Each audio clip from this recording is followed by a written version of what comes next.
Você já se perguntou por que em vários momentos em que você deveria estudar ou cumprir com alguma obrigação, a sua atenção simplesmente se desviou? Muitas pessoas acreditam que esse é um sinal de que elas devem procurar um médico para poder diagnosticá-las e receitar um remédio adequado. Mas você sabe distinguir quando realmente é o caso de precisar da intervenção medicamentosa? Nesse episódio vamos falar sobre metilfenidato, também conhecido como Ritalina ou Concerta. Esse medicamento é utilizado no tratamento de pessoas que sofrem de uma condição que afeta a atenção, o foco, mas esse mesmo remédio pode ser prejudicial para aqueles que não têm nenhum transtorno e estão em busca apenas de um estímulo externo para parar de procrastinar. Mais importante ainda, falaremos sobre como o vício nesse medicamento pode se tornar um problema.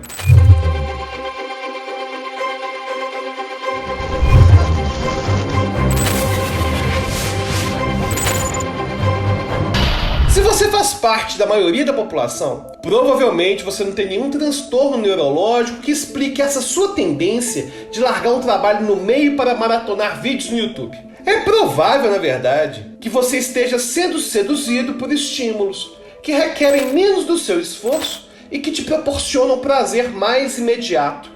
Assim como acontece com jogos, vídeos ou até mesmo os memes e postagens de redes sociais. Mas apesar de todos nós procrastinarmos em alguma medida, sermos impulsivos em alguns momentos e termos dificuldade em nos concentrar às vezes, há uma condição que causa todos esses prejuízos de forma crônica e recorrente. O chamado transtorno de déficit de atenção e hiperatividade, conhecido como TDAH. Lembra de quando falamos no episódio 3 sobre o córtex pré-frontal e sobre como ele é fundamental para controlar os nossos impulsos? Então, nessa área, bem como outras relacionadas ao autocontrole, possuem menor volume, além de padrões de ativações diferentes em pessoas com TDAH quando são comparadas com a média da população. Mas você pode estar se perguntando, de que forma o remédio pode auxiliar uma pessoa que possui diferenças estruturais no cérebro? Para entender melhor como isso acontece, temos que compreender como que esse medicamento age. O metilfenidato atua aumentando a liberação de neurotransmissores como a dopamina, que já comentei no episódio 4,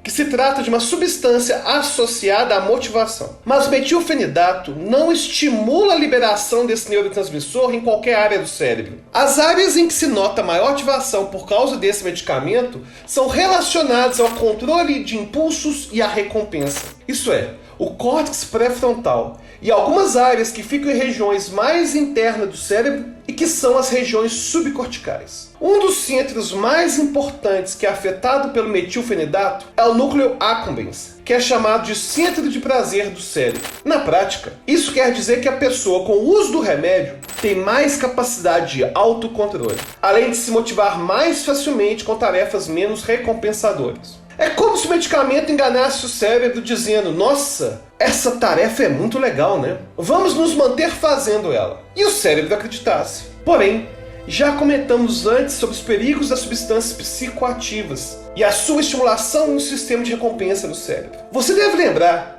que o maior problema nesses casos é a busca excessiva pelo prazer gerado pela droga. No caso do metilfenidato, os neurônios mais afetados por ele não são esses do sistema de recompensa, mas sim os do córtex pré-frontal. Ou seja, apesar de ele fazer o cérebro interpretar a situação como sendo recompensadora, a principal atividade consiste em permitir a contenção de impulsos. Para ficar mais fácil de compreender, imagine um sujeito que vai se colocar em situação de risco, como sair à noite em um local perigoso. O metilfenidato faz o papel da mãe, de ao mesmo tempo em que tenta convencer que o ambiente de casa é agradável e que não tem porquê de sair, incentiva o filho a pensar nas consequências de seus atos se saísse naquela hora. O principal papel do metilfenidato é atuar no córtex pré-frontal, de tal forma que a pessoa consiga ter autocontrole para não largar a tarefa no meio. Por causa disso, o vício ocorre principalmente nos casos em que há abuso no consumo dessa droga. Porque são nessas circunstâncias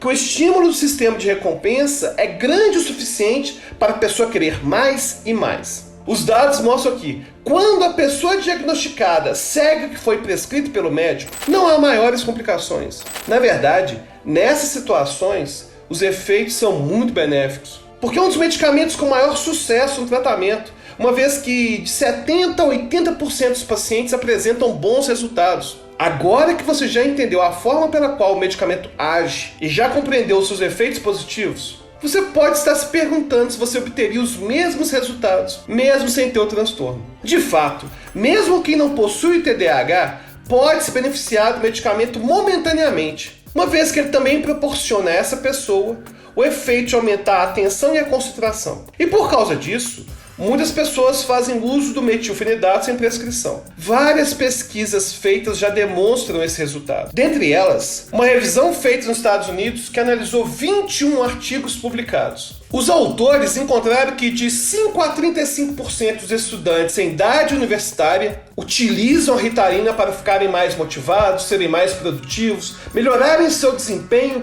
permanecerem acordados e até mesmo de forma recreativa.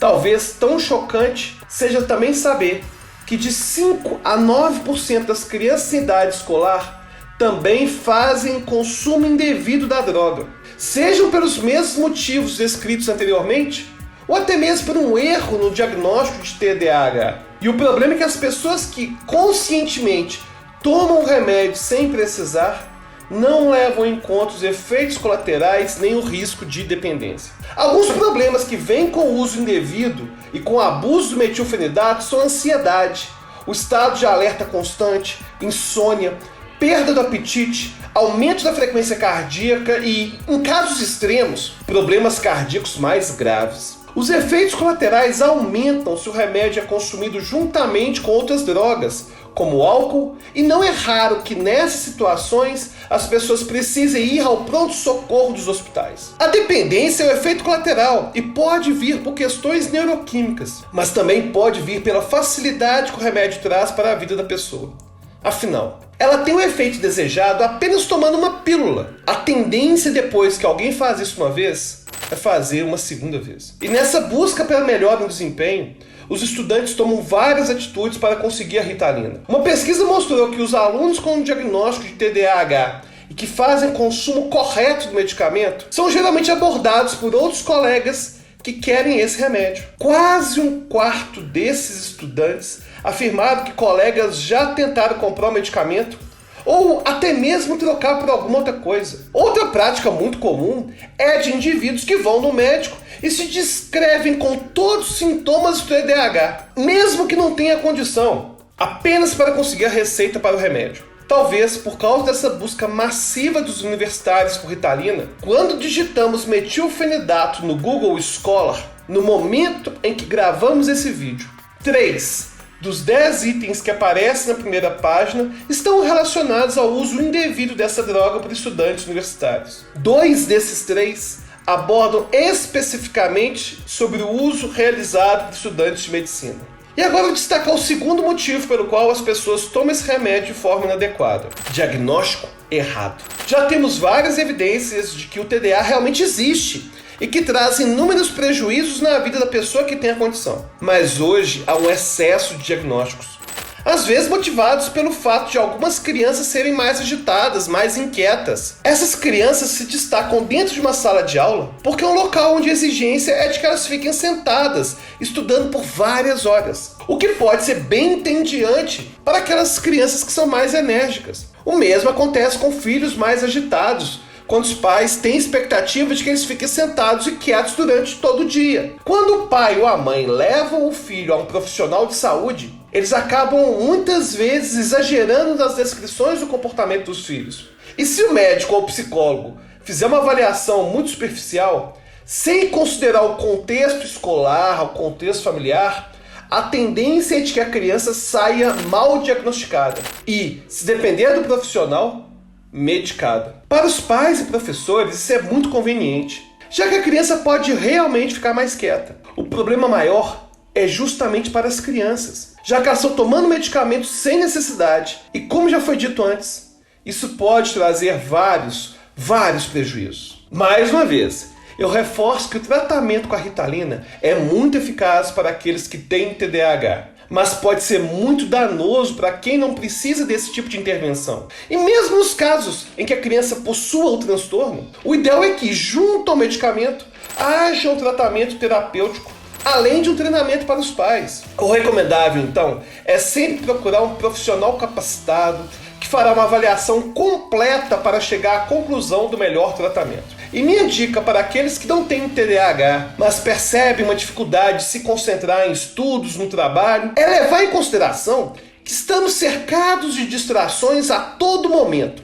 seja no celular, seja na televisão, seja as pessoas ao nosso redor ou nas outras abas do navegador da sua internet. Talvez uma boa forma de começar seja retirando momentaneamente aquilo que pode tomar a nossa atenção. Nós temos evidências suficientes que indicam que você se beneficiará muito mais se estudar ou trabalhar um pouco ao longo de alguns dias do que se usar um remédio para se concentrar num único momento e tentar absorver ou produzir tudo de uma vez só. Nosso cérebro, às vezes, pode até precisar de ajuda externa para a gente realizar o que a gente quer fazer. Mas é bom saber reconhecer quando esse auxílio realmente é necessário. Quando você ou um profissional identificarem que não é o caso, lembre-se que esse órgão é complexo e muito poderoso. E se você realmente entender como ele funciona, poderá sim explorar todo o seu potencial, sem precisar recorrer a esse hackeamento mental com o uso indevido da Ritalina. E você já conhecia o metilfenidato? Já sabia dos efeitos colaterais? Qual a próxima droga que você gostaria que fosse abordada nos próximos vídeos? Deixe seu comentário, deixe a sua sugestão e até a próxima.